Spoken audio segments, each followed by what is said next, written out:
ඈදගේ පුත්‍රයෝ දෙදෙනාද ඉතිරිව සිටියෝය. මිත්‍රවරුනි මම මෙතන එක වචනයක් කියලා දෙන්නම්.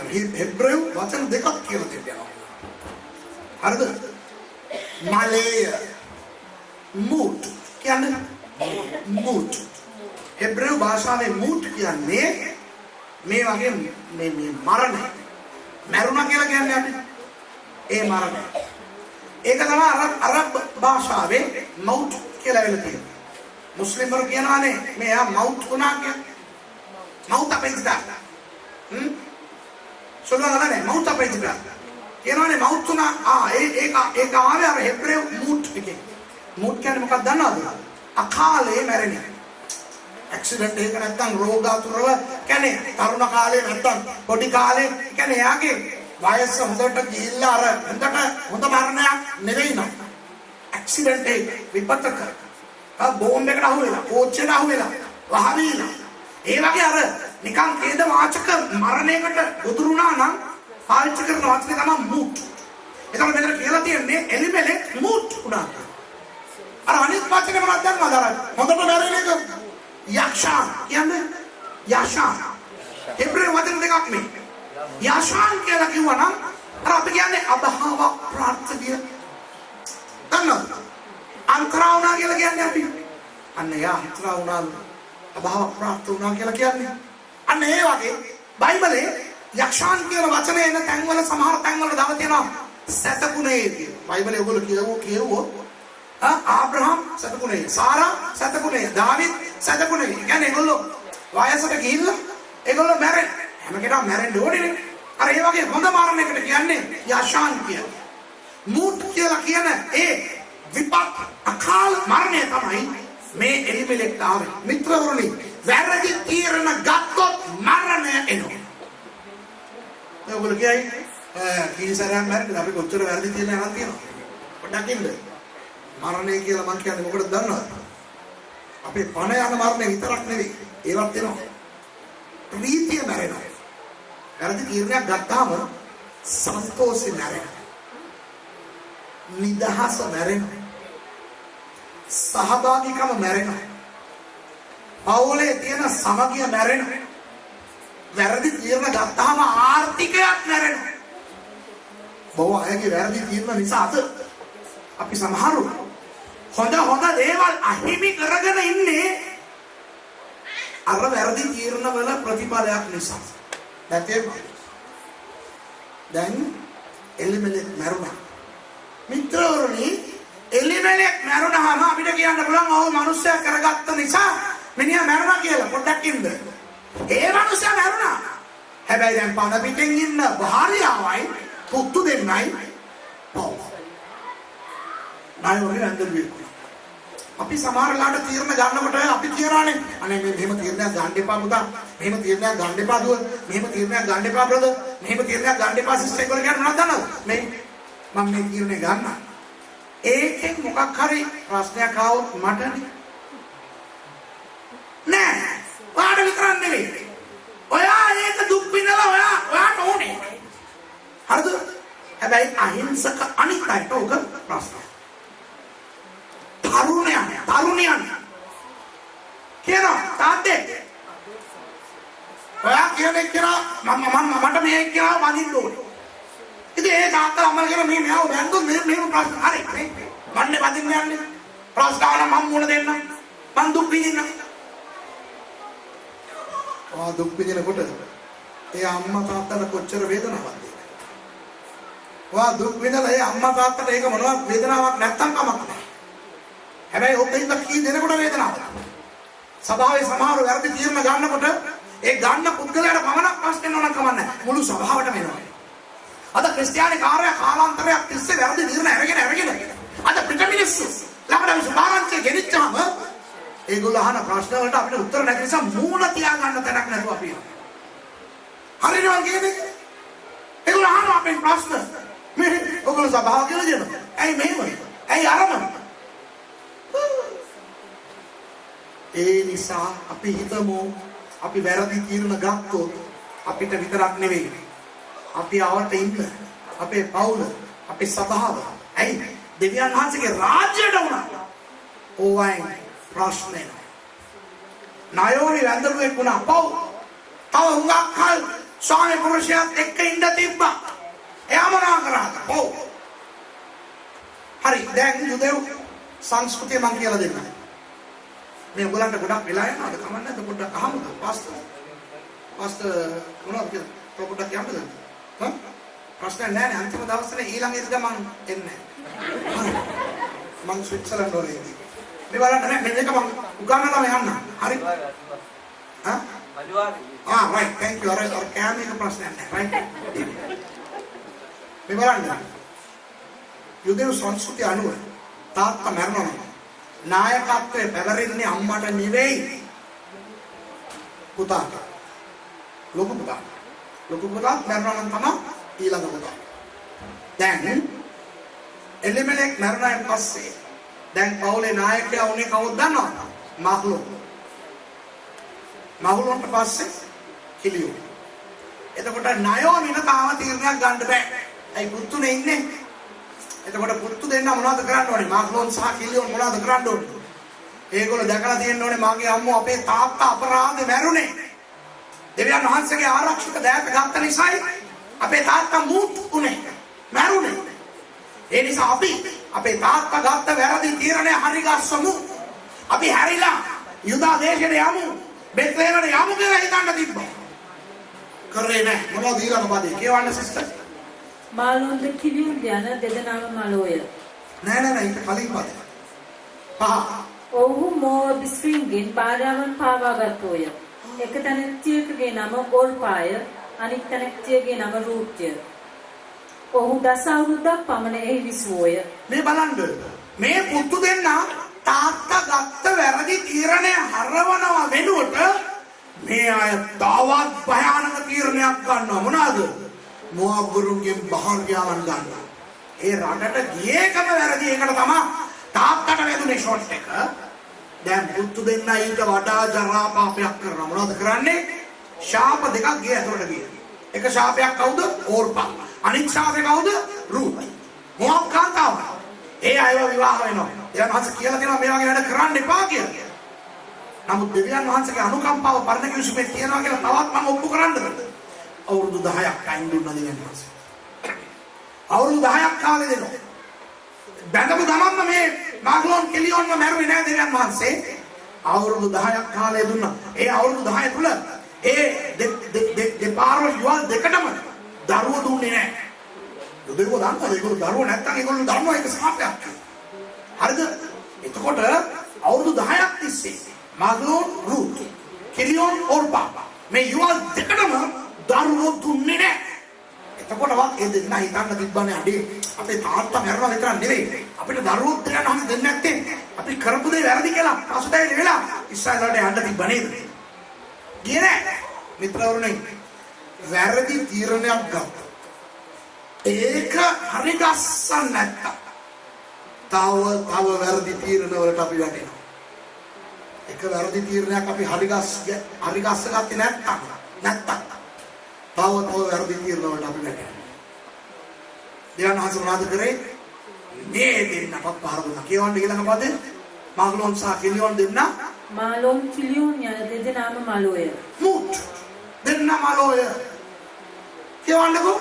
මෙසේ ඒ ස්ත්‍රී ඇගේ දරුවන් දෙදෙනාද ඇගේ පුරුෂයාද නැතුව තනි වූවාය. දැක්කද? පවුනේ නායෝමි දැන් ඇඳපුවෙක් වුණා විතරක් නෙවෙයි අවුරුදු 10කට කලින්. දැන් අනාථයක් බවට කවුරුත් නැතිනවා.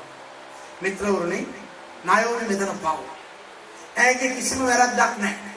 යුදෙව් සංස්කෘතිය අනුව ඇයගේ කාලේ ඒ කාලේ ඇය උපන්දා පටන් විවාහ වෙනකන් තාත්තගේ තීරණ වලට යටහත් වෙන්න ඕන. විවාහ වුණ මොහොත පටන් ස්වාමි පුරුෂයා මැරෙන තෙක් ස්වාමි පුරුෂයාගේ තීරණ වලට යටහත් වෙන්න ඕන. ස්වාමි පුරුෂයා කාලේ මැරුණ නිසා දැන් පුතු දෙන්නගේ තීරණ වලට යටහත් වෙන්න ඕන. ඒ නිසා අනුන්ගේ වැරදි තීරණ නිසා වැන්දගුවෙක් වෙලා අනාථියක් වෙලා පිට රටක ඛණ්ඩ නැතුව ඉන්න තැනක් නැතුව මේ වගේ කේද වාචක තත්ත්වයට මේ නායෝමි අද මෙතන කී දෙනෙක්ද නායෝමිලා වගේ ඉන්නේ මම දන්නවා. අපි hina වෙනවා. අපි එළියේ hina වෙනවා. මිනිස්සු එක හොඳට ඉන්නවා. බොහෝ දෙනෙක් මෙතන නයෝමිලා වගේ හිතින් අඬා ඉන්නවා. ඇයි දන්නවද? වෙන කවුදෝ ගත්ත වැරදි තීරණ නිසා. අම්මා ගත්ත වැරදි තීරණ, තාත්තා ගත්ත වැරදි තීරණ, සීයා ආච්චි ගත්ත වැරදි තීරණ, ස්වාමි පුරුෂයා ගත්ත වැරදි තීරණ, භාර්යාව ගත්ත වැරදි තීරණ, දරුවන් දැරියන් ගත්ත වැරදි තීරණ, පාස්ටර් ගත්ත වැරදි තීරණ, සභාවේ අධිකාරිවන්තයන් ගත්ත වැරදි තීරණ, සභාවේ වැඩිමහල්ලන් ගත්ත වැරදි තීරණ, රටේ නායකයන් ගත්ත වැරදි තීරණ, පවුලේ වෙනත් අය ගත්ත වැරදි තීරණ, රැකියා කරන ස්ථානයේ ඉන්න සමහරු ගත්ත වැරදි තීරණ, පිට අයගේ වැරදි තීරණ නිසා අහිංසක බොහෝ අය අද නයෝමිලා වගේ දුක් විඳ වේදනා විඳ සිතින් අඬ ඉන්නවා. ඔබ ඒ වගේ පුද්ගලෙක් වෙන්න ඇත. මොනවද කරන්නේ? පව්. හැබැයි මම ඔයගලන්ට අද සුබ ආරංචියක් දෙන්නම්. නයෝමිගේ දෙවියන් වහන්සේ ඔබගේ දෙවියන් වහන්සේ. නයෝමිගේ දෙවියන් වහන්සේ ඔබගේ දෙවියන් වහන්සේ. නයෝමි ජීවිතේ මුල් වරට තීරණයක් ගන්න පුළුවන් තත්ත්වයට පැමිණියා. ඒ අවස්ථාවේ අය බැන කියන්නේ මේක අහගන්න හොඳට. අනේ මගේ මිනිහා කරපු වැරද්ද නිසා කියලා කියන්නේ. අනේ මගේ ගොල්ලෝ දෙන්න කරපු වැරද්ද නිසා මේක වුණා කියලා කියන්නේ. ඇය තීරණ ගන්න පුළුවන් තත්ත්වයට ආපු විගසම ඇය තීරණයක් ගත්තා. ඇය ගත්ත තීරණය මොනවද දන්නවද? මගේ අය ගත්ත වැරදි තීරණ මම හරවනවා. ආමෙන් කියන්නේ. ඒවන්න ඊළඟ පදය. එවිට මෝව රටින් හැරියන පිණිස ඈ තමාගේ යෙහෙළියන් සමග නැගිටුනාය. Wow! Praise the Lord! මේ රටෙන් මම යනවා. මං ආවේ කැමැත්තෙන් නෙවෙයි. මම මේගොල්ලෝ ගෙනාවා. ගෙනාපා ඉවරයි. දැන් මට තීරණය ගන්න බලා මම ගන්න පළවෙනි තීරණේ. මම යනවා නැවත. විතරෝනේ මේක භයානක තීරණයක්. ඇයි දන්නවද? හිතලා බලන්න කොච්චර අපහාසයක්ද කොච්චර අවනම්බුවක්ද ඇය ආපහු බෙත්ලෙහෙම් වලට ගියොත්. එහෙන් ආයේ කොහොමද? රජනක් වගේ නේ. ඒ පවුලේ යනකොට කොහොමද ගියේ? සල්ලිකාරයෝ අපිට පුළුවන් අපි හයිෆයි මිනිස්සු කියලාගෙන ගියේ. දැන් ආපහු බෙත්ලෙහෙම් වලට නෑ යනකොට කොහොමද යන්නේ? වැන්දඹුවෙක් හැටියට. අනාථයක් හැටියට. ඉංගාන්නියක් හැටියට යන්නේ. මම එහෙම ඒ ස්ථානයේ ඉඳලා තිබ්බනම් ඒ තත්ත්වේ මම තීරණයක් ගන්නවා මෝර්වලින් යන්න. හැබැයි බෙත්ලෙහෙම් වලට යන්නේ. ඔය ඉස්ලාම් වල වෙන මාව දන්නේ නැති පළාතකට ගිහින් වෙන නමක් දීලා මං ඉන්නවා. මගේ නම සුරේෂ් මං රමේෂ් කියලාගෙන ඉන්නවා. හරිද? මේ අද බොහෝ අය ඒගොල්ලන්ගේ වැරදි තීරණ හරවන්න බැරි වෙන්නේ ඇයි දන්නවද? අපහාස නින්දාවක් ඒක ලැජ්ජාවක් කියලා. නයෝමි හිතන්න තිබ්බ මට ලැජ්ජාවක් නේ මම ආපහු ගියොත් මිනිස්සු මොනවා කියද ඇත්තට කිව්වා. මිනිස්සු කිව්වා මම යනකොට කිව්වා මේ නයෝමි නේ කියලා. නයෝමි කියන්නේ මිහිරි. මිහිරි කියන තේරුම තමයි නයෝමිගේ නම. නයෝමි කියන්නේ මට මිහිරි කියන්නේ මට නයෝමි කියන්නේ මට මාහා කියලා කියන්නේ. මාහා කියන්නේ තිත්ත. හරිද? අද ගොඩක් වැරදි තීරණ හරවන්න පුළුවන්. මොනවද කරන්න ඕනේ? ස්වාමි පුරුෂයා කියලා භාර්යාවට සොරි කියවන වැඩ ඉවරයි. අර සොරි කියන්නේ නැහැ දන්නවද? අම්මකට සොරි කියන්නේ. මම නිමියනේ කියන්නේ මම මොකටද කියලා සොරි කියන්නේ. ඒ නිසාම අද ගොඩාක් පවුල් වල ප්‍රශ්න. භාර්යාව ස්වාමි පුරුෂයාට කියලා සොරි කියවනම් කතන්දරේ ඉවරයි. එයා මොනවද කියන්නේ? මම නෙවෙයි මටන් කරන්නේ. මං ගෑගෙව තමයි. ඕනෙත් දෙයක් කිව්ව තමයි. ඒක තාත්තේ මාව ගිනවන්න හරි. එයා සොරි කිව්වොත් මම සොරි කියන්නේ. ඇයි නෝන්ඩි වෙන්නේ? අද ගොඩක් අයට නෝන්ඩි වෙන්න බැරි නිසා හේන ගහනවා. ස්වාමි පුරුෂයා භාර්යාව සොරි කියන්න පුරුදු වෙන්න. සබාවක අපි කාර්ය ප්‍රමාණ කරා. සොරි කියන්න. ඇයි අපි නයෝමි වගේ හිතන්නේ නැත්තේ මම එකක් කියන්නේ. අව නම්බුව නොතකා ඒ කාන්තාව තීරණය ගත්තා යන්න යනසයට ආශිර්වාද කරනවා. දැන් තනියම නෙවෙයිනේ යන්න වෙන්නේ මේ දෙන්නෙක් ඉන්නවනේ ඕල්පායි රුතු ඉන්නවනේ. ඉතින් අයෝමි බලන්න මේක කියවන්න ඕනේ පස්සේ අපි කියවලා බලමු. හරිද? ඔයගොල්ලෝ කියවන්න රුත් පළවෙනි පරිච්ඡේදයේ තියෙන විලාම කියන සම කියන්නේ. මේ බලන්න. අයෝමි ඔය දෙන්නට කියනවා මේ දුවරුනේ.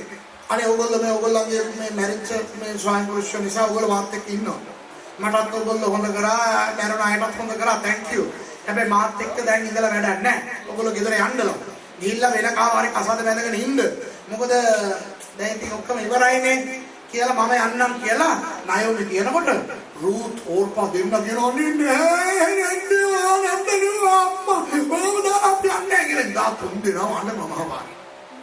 මොකද බන්දේ ඉඳගෙන අඬනවා ගෑනු හුන්දනා. කොහොම තියද ගෑනන්ට අඬන්න කියලා දෙන්න ඕනේ. හරිද? ඕ ගාලා අඬනවා. දැන් නායෝමි උන්ට අධ්‍යක්ෂින් තියෙන කාන්තාවක් නේ වෙනකොට. ඇය දන්නවා ඇයත් අඬනවා, ඕර්පත් අඬනවා, රුත්කුත් අඬනවා. හුන්දනා අඬනකොට නායෝමිට දන්නා එක්කෙනෙක් බොරුවට අඬන්නේ කියලා. අපිත් එක්ක අපි වැරදි තීරණ ගන්නකොට අපිට සපෝට් එකට එනවා නේද කට්ටිය? හැම කෙනාම විශ්වාස කරන්න එපා. හොඳේ? අර අපි ප්‍රශ්න කියනකොට කියනවා නේ විශ්වාස කරන්න එපා. හරිද? ඔයගොල්ලෝ ගිහිල්ලා කියයි කාට හරි මේ මට තියෙන හැකියාවට මට තියෙන කැක්කුමට දෙවියන් වහන්සේගේ සේවය කරන්න කොච්චර සාපිපාසයක් තියනවද කියනවා. මම මේ වෙනකොට ඇසිස්ටන්ට් පාස්ටර් වෙනවා තියෙන්න ඕනේ බලන්නකො මාව මට මොනවද දෙන්නේ නැහැ නේ කියනකොට තමයි මාත් දැකලා තියෙනවා නමස්කාර කරනකොට නමස්කාර කරනකොට මෙයා මොනවද කරලා තියෙන්නේ? ඇස්සරගෙන බලන්න. හරි. එතකොට කියනවානේ අනේ ඇත්ත තමයි කියලා විශ්වාස කරන්න. භාගයක්ම පානිය දාන්න. හරිද? නායෝමි දන්නා 50% මෙතන ව්‍යාජයි. ආපහු බය කරනවා. දැන් කියනවා මේ මම වයස්ක ගෑණියෙක්ද මම ආය කසාද බැඳලා මට පුතෙක් ඉපදිලා ඒ පුතා ලොකු වෙනකන් ඉඳලා ඕගොල්ලෝ බනින්නද? ඒ නිසා ඔයගොල්ලෝ ස්වාමි පුරුෂයෙක් හම්බෙන්නේ නැහැ. අනේ ඔයගොල්ලෝ ආපහු යන්නලා කියපුවාම 14 වෙනි පදේ කියනවා තව වැඩි ඇඬුවලු. හරිද? ඔයා මොලගේ වල අඬාගෙන ඉන්නකොට අර තව කවුරු එනකොට ඒ වගේ වැඩි නඩනවා. තුන් දෙනා ඉඳලා හොගා අඬනවා. ඕර්පත් කියන රුදු කියලා අනේ හෙන්ද ගානේ කියනකොට ගාන අබ්බා එකක් වදිනවා. නායෝමි නේද? ඉතින් ගණන් ගත්තේ නැහැ. අඬාගෙන ඉන්නකොට ඉතින් බදාගෙන නේ ඉතින් අඬන්නේ කියන කිස් කරා. අර අඬලා එහෙම ඉවර වෙනකොට බලනකොට නායෝමි රුත්‍රි විතරයි. වානේ තුදාම මාරු ඒ බගේ කියන්නේ මිසස් ඔහු ශබ්ද නගා නැවත ඇඬුවෝය. ඕල්පා ඇගේ නැන්දා සිබ යන්ට ගියාය. දැක්කද? කිස් එකක් දෙනවා මාත් ඒකයි අස්සන මේක නිකන් කියලා තියෙනවා. නොමු ඕගොල්ලෝ ওই ප්‍රශ්න කියනකොට ඕනාවට වඩා එන්නව නේද? ෂෝ පෙන්නව නේද? විශ්වාස කරන්න. ඔයගොල්ලෝ දෙන්නේ තුන් දෙනෙකුට කතා කියනකොට එක්කෙනෙක් අනේ එනවා තමයි දෙන්නේ. අර නිකන් අහගෙන ඉන්න එක නම් හරි කමක් නැහැ. හරිද? අර ඕනාවට වඩා තුට අනන්ද විශ්වාස කරන්න එපා. පස්සේ මම බදාගෙන කිව්වා දෙන්න සිස්ටර් කියලා නේද? තමයි අතුරු ඕර්පලා උන්ට කිස් දෙනවා නේද? ඕර්පා කිස් එක දීලා මානවා. දැන් නායෝමි කියනවා රුත් දුවේ අන්න අරක ගියා. උඹත් ඵලයන් ඒ වගේම ඵලයන් පවුඹ මොකටද මේවා කරන්නේ කියනකොට රුත් කතා කරන්න පටන් ගන්නවා. දැන් කියවන්න ඕනේ සිස්ටර්. රුත් කියනවා මොකද්ද කියන්නේ කියලා බලන්න. කීවෙනි පදේද? 16 වෙනි පදේ බලන්න. රුත් කියන්නේ නුඹ හැරී යන ලෙස මට පෙරත්ත නොකරන්න. මාව බල කරන්න එපා ඇන්ටි. මාව යන්න කියන්න එපා මං තීරණය ගන්නම්. මොකද්ද තීරණය? මක්නිසාද නුඹ යන තැනට මමත් යමි. නුඹ යන තැනට මම යමි. නුඹ කියන්නේ කොටයිද? මොනවාද? ඔයාව මම තනියම යන්න දෙන්නේ නැහැ. වාව් ඒක ආශිර්වාදයක්ද නැද්ද? තනි උණු කාන්තාවට මෙවැනි වචනයක් එනකොට ඒක ආශිර්වාදයක් නෙවෙයිද? හැබැයි කතා කරන්නේ කවුද? ශාපයක් ඔය කතා කරන්නේ හරිද? රුත් කියන්නේ මොහොක් කාතාව. ශාපයක්. ශාපේ කතා කරලා කියනවා මම ඔයාව තනියම යන්න දෙන්නේ නැහැ කියවන්න. නවතින තැන මමත් නවතින. ඔබ නවතින තැන මම නවතින. මෙයා ආච්චි අම්මා කෙනෙක්. මෙයාට ගහක් යට නිදා ගන්නත් පුළුවන්. ඔය ගෙවල් ගයක් ළඟ ගිහිල්ලා ඔය මිදුලේ හරේ එහා හංස වෙන්න පුළුවන්. නෝ මොහොබ තරුණියක් වන මේ රුත්ට පුළුවන් දෙහෙම බෑ. ඒක එයාට අනතුරුදායක දෙයක්. නමුත් ඇයි කියනවා මගේ ජීවිතයට හානියක් පැමිණියක් කමක් නැහැ. ඔබ නවතින තැන මම නවතිනවා. ඔබගේ තනිය මම රකින්නවා. වාව්. කියවන්න. මම ඉවර කරන්න යනවා බය වෙන්න එපා. නුඹේ සෙනඟ මාගේ සෙනඟ වන්නේය. ඔබේ සෙනඟ මාගේ සෙනඟ මේ බලන්න. මොහොබ් කාන්තාව කියනවා යුදෙව්ව මගේ සෙනඟ කියලා. හැබැයි යුදෙව්ව පිළිගයිද නේද? පිළිගයිද? යුදෙව්ව මේ මොහොබ් කාන්තාව තමන්ගේ පුද්ගලයෙක් හැටියට පිළිගයිද නැහැ. මොහොබ් වරියක් වන රුත් දන්නවනේ. රුත් කියනවා ඔබේ සෙනඟ මාව පිළිගන්නේ නැත්නම් කමක් නැහැ. මම ඔබගේ සෙනඟව මම පිළිගන්නවා. ඔබ වෙනුවෙන්. වාව්. කියවන්න. නුඹේ දෙවියන් වහන්සේ මාගේ දෙවියන් වහන්සේ වනසේ. මගේ රූප මගේ දේව දේවතාවන් සේරම අතරින් ඔබේ දෙවියන් වහන්සේ මගේ දෙවියන් වහන්සේ හැටියට මම පිළිගන්නවා කියලා කියනවා. ඊට පස්සේ නුඹ නැසින තැන මමත් නැසී එතනම තැන්පත් කරනු ලබන්නේ. මෙයා ආච්චි අම්මා මෙයා හෙට මැරෙන්නත් පුළුවන් තව අවුරුදු 10කින් මැරෙන්නත් පුළුවන්. නමුත් විරුද්ධ ජීවිතයක් තියෙනවා ජීවත් වෙන්න. නමුත් මම කියනවා නුඹ මැරෙන්න මාත් මැරෙනවා. නුඹව තැන්පත් කරන තැන මාව තැන්පත් කරන්න ඕනේ. ඊළඟට කියනවා විවාහ මංගල්‍යක කියන්නේ till death us do part කියලා මරණය අපව වෙන් කරන තෙක් අපි ඉන්නවා කියලා ඒ වගේ එකක් කියනවා රුත්. කියවන්න. මරණය මිස වෙන කිසිවක් නුඹත් මාත් වෙන් කෙළොත් ස්වාමින් වහන්සේ එසේද ඊට වැඩියෙන්ද මට කරන සේක්වයි කීවාය. මිත්‍රවරුනි මේක ලොකු ආශිර්වාදයක්ද නැද්ද? මොනවද උනේ? මම කියන්නේ නයෝමි හරි තීරණයක් ගත්තනේ වැරදි තීරණේ හැරෙව්වනේ. ඒකට දෙවියන් වහන්සේ දුන් ආශිර්වාදය නයෝමිට මොනවද දන්නවද? ඇය ළඟ තිබුණු ශාපය ආශිර්වාදයක් හැටියට පරිවර්තනය කරා. රුත් කියන්නේ කවුද? ශාපයක්. මහ්ලෝන්ගේ මරණයට හේතු වුණා වූ කාන්තාව. නමුත් ඒ ශාපය දෙවියන් වහන්සේ ආශිර්වාදයක් බවට හැරෙව්වා. මිත්‍රයනි මම මේ කියන එක අහගන්න බයිබලෙන් මම කියන්නේ ඔබට. වැරදි තීරණ අපි හැරෙව්වොත් අපි ගත්ත එහෙම නැත්නම් තවත් කවුරුහරි ගත්ත වැරදි තීරණ අපි හැරෙව්වොත් අපි හරි තීරණ ගත්තොත් අලුත් ආශිර්වාද අපිට ලැබෙන්න ඕනේ නැහැ. ආස කවුරු විරුද්ධ කරලා උඩින් නැග්ගෙන්න ඕනේ නැහැ. දැන් අපිට තියෙන ප්‍රශ්න දැන් අපිට තියෙන කරදර දැන් අපිට තියෙන ඒ වගේ ඍණාත්මක දේවල්ම දෙවියන් වහන්සේ හොඳ අතට හරවලා ආශිර්වාද බවට පරිවර්තනය කරලා දෙනවා. ආමේන්. සමහර අය කියනවානේ මම මේකත් විතර කියලා දෙයක් තමයි ස්වාමීනේ මගේ භාර්යාව වෙනස් කරන්න. නැත්තම් වෙනස් කරන්න. වෙන කෙනෙක් වෙන්න. ස්වාමී පුරුෂයා වෙනස් කරන්න. නැත්තම් වෙනස් කරන්න. බර්ණා ස්වාමීනේ මම සපෝට් එකක් දෙන්නම් මම වෙනස් කරගන්න. සභාව වෙනස් කරන්න නැත්තම් මම සභාව වෙනස් කරගන්න. හරිද? අපි කියනවා නේ ස්වාමීනේ මේක මට ප්‍රශ්නයක් මේක නැති කරන්න. එනහන්සේ අපේ වර්තමාන ප්‍රශ්නයම ආශිර්වාදයක් බවට හරවලා දෙන්න. ඒ කරදරකාර ස්වාමී පුරුෂයා යහපත් මිනිසෙක් බවට දෙවියන් වහන්සේ වෙනස් කරයි. ඒ භාර්යාව නපුරු භාර්යාව දෙවියන් වහන්සේ යහපත් භාර්යාවක් බවට වෙනස් කරයි. ඒ නපුරු ස්වාමියා ඒ නරක දේ ඒ නිදහසක් නැති රැකියාව මේ දේවල් දෙවියන් වහන්සේ යහපත් දේවල් බවට හරවයි. අපි එඩිතරව දෙවියන් වහන්සේ තුල හරි තීරණ ගත්තා.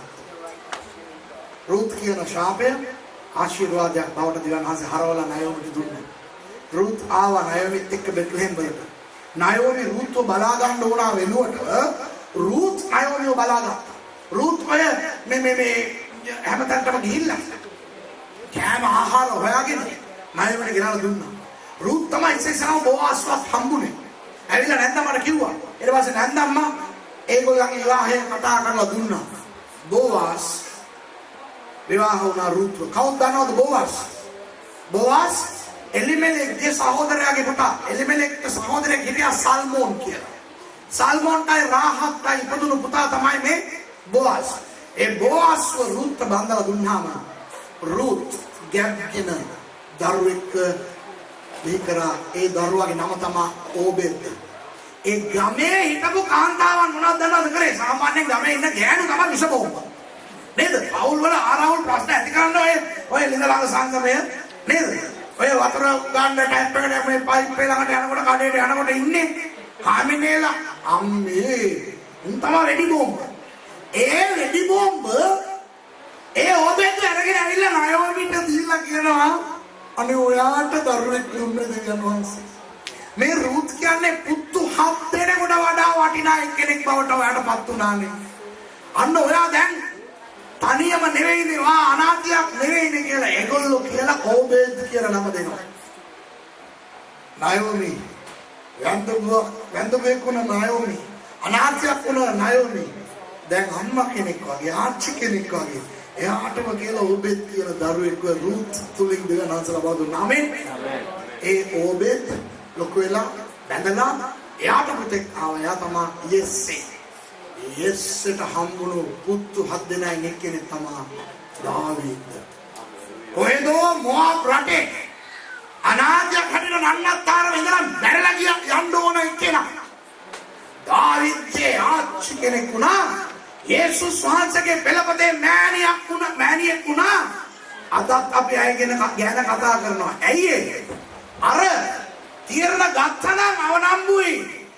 ඒ අවමානය, ඒ අවනම්බුව ආවත් කමක් නැහැ, නින්දාව පැමිණියත් කමක් නැහැ කියලා හරි තීරණය දා නයෝමි ගත්ත නිසා එවැනි ආශිර්වාදයක් නයෝමිට දෙවියන් වහන්සේ දුන්නා. නයෝමිගේ දෙවියන් වහන්සේ අපගේ දෙවියන් වහන්සේ ලැජ්ජාව අවනම්බුව කියලා හිතන්න එපා. හරවන්න පුළුවන් වැරදි දේවල් හරවමු. 1994 වෙනකොට ඒ කාලේ මම එංගලන්තේ හිටියේ. මම දෙවියන් වහන්සේට කිව්වා ස්වාමීන් වහන්සේ කිව්වානේ මට ලොකු සේවය දෙනවා කෝ. දෙවියන් වහන්සේ කිව්වා නෑ. ඔබ කට්ටියගෙන් සමාව ඉල්ලන්න ඕනේ. කාගෙන්ද දන්නවද? මට වැරදි කරලා ඒ නිසා මම වැරදි කරපුවා. අර මම නිකන් ඉන්න මේ කෙනාට ගිහිල්ලා කෙනෙක් නෑ. මට වැරදි කරපු මිනිස්සුන්ට මම ආවහු දුන්නා. හරිද? ඒකට සමාව ඉල්ලන්න කිව්වා දෙවියන් වහන්සේ. මම කිව්වා හරි ස්වාමීනි ඔබ වහන්සේගෙන් සමාව ඉල්ලන්න. ගණන්ස්ව නෑ. ඒ අයගෙන් ඉල්ලපන්. ස්වාමීනි මම එංගලන්තේ ඉන්නේ නැද්ද? ඒගොල්ලෝ ලංකාවේ නෑ ලියුම් ලියපන්. ඇඩ්‍රස් දන්නේ නෑ. අර එක පාස්ටර් කෙනෙකුට යවපන් එයා ඔක්කොටම දෙයි. ඒක එයාත් දැනගන්නේ. කමක් නෑ. නින්දා අවනම්බුව නොබලා සමාව ඉල්ලපන්. මෙන්න මෙච්චර මිටියක් ලියු. එච්චර හොඳ එක්කෙනෙක් මං ඉස්සෙ.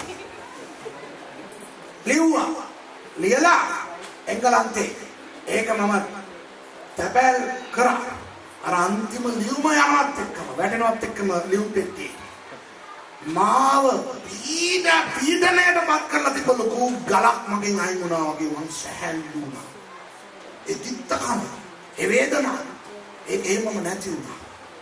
ඊට පස්සේ මම ලංකාවට ගිහිල්ලා සේවය මවුන්ට් කාමල් සේවය පටන් ගත්තා. මං එංගලන්තේ අතහැරලා 96 ලංකාවට ගියා. මට නිකන් ලැජ්ජයි වගේ මොකද මම ආයෙ නුවර ගියේ අර කට්ටියව මං දකිනවා. දන්නවද මොනවද දෙවියන් වහන්සේ කරේ කියලා? මට ඉහළේ හිටපු අය මගේ ළඟ ඇවිල්ලා ඉගෙන ගන්න දෙවියන් වහන්සේ කරා. මම උගන්වන පන්තියට ඇවිල්ලා මගේ ළඟ ඇවිල්ලා excuse me sir, excuse me pastor කියලා කියන්න තරම් දෙවියන් වහන්සේ මාව උසස් කරා. අපි බය වෙන්න නරකයි. අවනම්බුව එයි, ලැජ්ජාව එයි, නින්දාව එයි කියලා අපි සමහර වැරදි තීරණ ආය හරවන්න නැතුව ඉන්නවා නේද?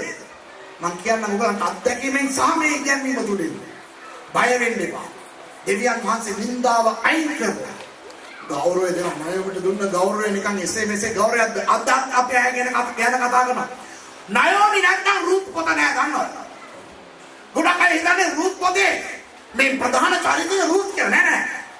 ප්‍රධාන චරිතය නයෝමි. රුත් නිකන් සහාය නිලිය. නිකන් අර ඒ කාලේ අපේ ෆරිනාලා හිටියේ. ඒ වගේ හරිද? අර ඇල්ල මොහක් බල නටලා මහලෝන් බැඳලා මහලෝන් මරණම් පස්සේ ඊට පස්සේ හැදුනේ. නායෝමිගේ දෙවියන් වහන්සේ ඔබගේ දෙවියන් වහන්සේ. ආමෙන්. ඔබගේ ජීවිතය තුළ නැවත වාරයක් නිහිර ගේන්න දෙවියන් වහන්සේ පුළුවන් එන්න පස්සේ. මම ඔයගොල්ලෝ වෙන ආත්මය කරන්න යනවා. මේ අවස්ථාවේ කවුරු හරි වැරදි තීරණ ගන්න හිතාගෙන ඉන්නවා. පොඩ්ඩක් කල්පනා කරන්න. ඔක හින්දා මොනවද වෙන්න යන්නේ කියලා හිතන්න. වැරදි තීරණ නිසා දුකෙන් ඉන්න ඔබ. බය නැතුව ඒව හරවන්න. දෙවියන් වහන්සේ ඔබට ආශිර්වාද කරනවා. නැගිටින්න ඕනේ නැහැ. ඔහොම ඇස්වා ගන්න මම වෙන්නේ. ආදරවත් දෙවියන් වහන්සේ මේ වචනය අසපු මේ සහෝදර සහෝදරියන් ඔබ වහන්සේගේ පාමුල තබලා යාඥා කරනවා ස්වාමී. එලිමිනෙක් වගේ මහලෝන් කිලියොන් වගේ වැරදි තීරණ ගන්නට මේ අය තත් කරන මොහොතේ යන්නේ. අනේ ස්වාමීන් වහන්සේ උන්ට අවවාදය දුන මැනව. මේ රූට් කොට මතක් කර දුන මැනව. වැරදි තීරණ ගන්න මොහොතේ ඔවුන්ට පමණක් නොවේ. ඒ ඔවුන් අවට ඉන්න බොහෝ අයට ඒ ඊතරණාත්මක ප්‍රතිඵල ලබා දෙයි යන බව දැනගෙන පරිස්සම් වෙන්න උපකාර කළ බැල. හරි තීරණ ගන්නට පමණක් අපිට උදව් කරන්න ස්වාමීනි. ඒ වගේම අපි හෝ වෙන අය වැරදි තීරණ ගත් නිසා අද දුකෙන් සිටින ණයෝමිලා වගේ අය මේ ස්ථානයේ ඉන්නවා ස්වාමීනි. ඒ අයව ස්පර්ශ කළ බැල. හරි තීරණ ගන්න උපකාර කළ බැල. ඔවුන්ගේ ජීවිත තුළ ඒ ණයෝමිට දුන් ඒ ආශිර්වාද ඔබ වහන්සේ ලබා දෙන්න කියලා මම යාඥා කරනවා. ණයෝමිගේ දෙවියන් වහන්සේ ඔබ වහන්සේගේ ස්වාමී. වහන්සේ අපේ දෙවියන් වහන්සේ. යේසුස් වහන්සේගේ නාමයෙන්. ආමෙන්.